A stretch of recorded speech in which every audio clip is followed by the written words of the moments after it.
ये एक कागज का टुकड़ा जिसे लोग डिग्री कहते हैं। इसको पाने के लिए धूप में कितना तपना पड़ता है।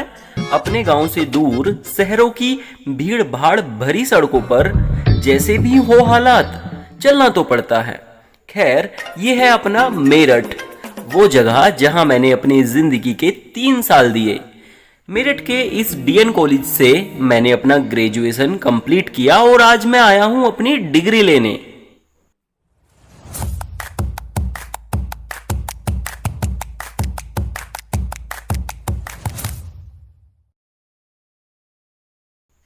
दो 2017 वो साल जब मैं अपना गांव छोड़कर मेरठ आया। यही वो सड़कें हैं जिन पर पैदल चलने का अनुभव मेरे पैरों को खूब अच्छे से याद है और मेरी आंखें आज भी उन स्मृतियों को नहीं भूली हैं जब मैंने अपना पहला व्लॉग कॉलेज जाते हुए 2017 में इन्हीं सड़कों पर रिकॉर्ड किया था। यहाँ देखो तो कहीं कुछ तो कहीं बहुत कुछ बदल गया है। नहीं बदला है तो मेरे अंदर का वो वीडियो बनाने का कीड़ा, अपने जीवन के अच्छे बुरे पलों को कैद करने की वो आदत। अब आदत से मजबूर आज फिर कुछ पलों को मैं अपने फोन के कैमरा में फिर से कैद करने चला हूं। अब कैमरा के पीछे की एक बात आपको बताऊं तो मेरठ आना मेरा कुछ यूं हुआ। यूपीएससी प्री देने के बाद मेरा प्री क्लियर नहीं हुआ। आगे भी 1-2 एग्जाम के लिए मैंने फॉर्म तो डाला हुआ है, पर इन सब चीज़ों के चलते घर पर आजकल ना जाने क्यों मैं बहुत ज़्यादा नेगेटिव होता जा रहा था। घर पर बहुत ज़्यादा घुटन सी लगने लगी थी। हालांकि I am a home person, मुझे घर पर रहना बहुत पसंद है और कई सालों से अकेले रहता भी आया हूँ। लेकिन अब गर्मियों की छुट्टियों में सिस्टर और उनके बच्चे आए हुए थे and yes, nowadays I am not used to around people. और मुझे लगता है कि मैं जितना ज़्यादा अलोन होता हूँ ना, उतना ज़्यादा क्रिएटिव और अपनी एनर्जी को 100% पोटेंशियल पर यूज़ भी कर लेता हूँ। और मेरे साथ रह रहे लोगों की एक्टिविटी मुझे ना डिस्टर्ब भी करती है और कहीं ना कहीं डिस्ट्रैक्ट भी करती है। साथ में रह रहे लोग क्या कर रहे हैं, क्या बोल रहे हैं, कैसे उठ और बैठ रहे हैं, सब मुझे कहीं ना कहीं नेगेटिव बना देते हैं। आई डोंट नो कि ये गलत है या सही, but I am the way I am. और हालातों ने भी तो कुछ ऐसा ही बना दिया है। खैर, हालातों का रोना नहीं रोते हैं। चलिए थोड़ा सफ़र का मज़ा लेते हैं।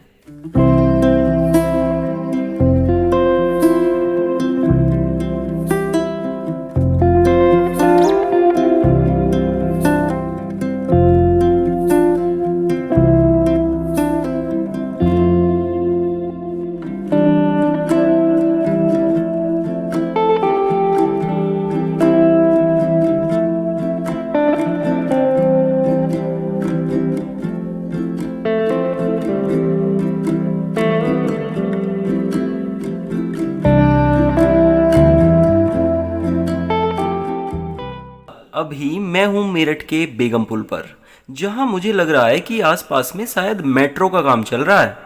और यहां दोपहर की गर्मी में पैदल चलते चलते मेरा पसीना निकल रहा है। वैसे पहले मेरठ का ये बेगम पुल ऐसा तो नहीं था, पर वक्त के साथ साथ चीज़ें बदलती रहती हैं। कॉलेज के बाद तो अपनी भी ज़िंदगी में काफ़ी सारी चीज़ें बदल गई हैं। खैर, बदलाव का नाम ही ज़िंदगी है और चलते रहने का नाम ही सफ़र है। चाहे वो ज़िंदगी का सफ़र हो या रास्तों का। रास्ते से याद आया, अब मुझे दिल्ली रोड के लिए बेगम पुल से रास्ता बदलना होगा। पर अरे ये क्या, यहाँ ऑटो वाले ने सीधा चलने की जगह अंदर से रास्ता बदल दिया। पहले तो ऐसा नहीं था, पहले तो ऐसे नहीं जाया करता था मैं। खैर चलो, कभी कभी अनजान रास्ते को लगे हाथ जान लेना आपके हित में होता है। आगे चलने पर घंटाघर की ये मार्केट देखकर कुछ तो याद आ रहा है। थोड़ा और आगे चलने पर आप देख पा रहे होंगे मेरठ का ये घंटाघर आपको दिख रहा है। मेरठ के घंटाघर को लेकर लोगों की जो भी यादें और कहानियां रही हों, पर अपना भी एक कभी ना भूलने वाला अनुभव यहाँ रहा है। इस घंटाघर के बारे में 2017 से पहले मुझे कुछ भी मालूम नहीं था। ग्रेजुएशन कंप्लीट करने के लिए जैसे ही मैं मेरठ आया तो मैंने यहाँ के 2-3 कॉलेजेस में अप्लाई किया। मेरिट लिस्ट में नाम मेरा पहले मेरठ कॉलेज में आया और मैंने फिर वहाँ से डीएन कॉलेज को भी देखने का मन बनाया और फाइनली मैंने डीएन कॉलेज में ही अपना एडमिशन ले लिया। तब तक भी मुझे नहीं मालूम था कि घंटाघर डीएन कॉलेज के पास है या डीएन कॉलेज घंटाघर के पास है। पर मुझे क्या पता था, एक दिन मेरा करीबी एक इंसान मुझे यहाँ का रास्ता दिखाकर मुझसे हमेशा के लिए दूर हो जाएगा। मेरी माँ अपनी जिंदगी के अंतिम पलों में यहाँ इस जगह आएगी जहाँ वो शायद मेरी याद में तो पहले गांव से कभी नहीं आई थी, लेकिन फिर क्यों उनको यहाँ आना पड़ा। दरअसल क्या था कि जब मैं मेरठ आया तो मैंने यहाँ डीएन कॉलेज में तो अपना एडमिशन करा ही लिया था और कुछ दिन बाद मुझसे मिलने की चाह में और अपनी बीमारी के इलाज के लिए वो मेरठ आ गई। गांव से मेरठ आने के बाद एक रात मुश्किल से गुजारी होगी। नेक्स्ट मॉर्निंग सुबह 4 बजे सामने ये जो आप सड़क देख रहे हैं इस सैलून वाली दुकान पर बैठ गई। दरअसल मम्मी की एक बाजू खराब थी, बचपन से उसमें बहुत सारी गांगन निकली थी। अब वो बाजू खराब हो चली थी। बाजू में पस और मवाद पड़ने से सारे शरीर का पानी बन गया। अच्छे हॉस्पिटल में एडमिट कराने से पहले यहाँ जराह होते हैं, जराह जो मवाद और पस को निकालते हैं, चीरा लगाते हैं, उनको दिखाने को बोला गया। इतना ज़्यादा मालूम ना था कि हालत आगे जाके बहुत गंभीर हो जाएगी और सब इतना जल्दी से तहस नहस हो जाएगा जिंदगी में। सुबह सुबह यहाँ आए थे, सड़कें सूनी पड़ी थी, आगे जरा रहते हैं यहाँ, तब तक नहीं आए थे वो सुबह में। मैंने माँ से पूछा कि क्या खाओगी, तो चाय की शौकीन थी माँ, उन्होंने चाय के लिए बोला। जैसे ही चाय की दुकान को ढूंढने के लिए मैं सड़कों पर आया तब मुझे आगे जाकर सड़क पर इधर उधर टहलकर पता चला कि ये एरिया तो देखा देखा सा लग रहा है और थोड़ा आगे चलने पर मालूम हुआ कि ये तो मेरे कॉलेज के पास का एरिया है। देखो ना कितना अजीब बात है, मैं नया नया आया था इस कॉलेज में पढ़ने।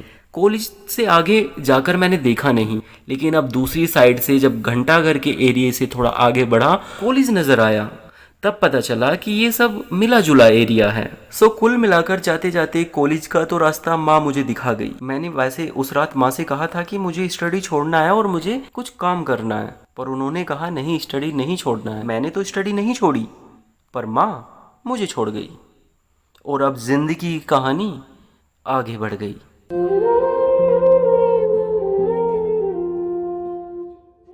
चलो आपको डीएन कॉलेज दिखाता हूँ।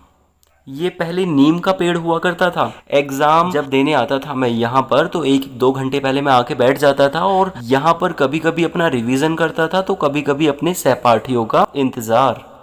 आगे बढ़ने पर यहाँ एक गेट से दूसरे गेट पर आप पाओगे इंक्वायरी ऑफिस है और अभी मैं कॉलेज के प्रांगण में पहुँच गया हूँ।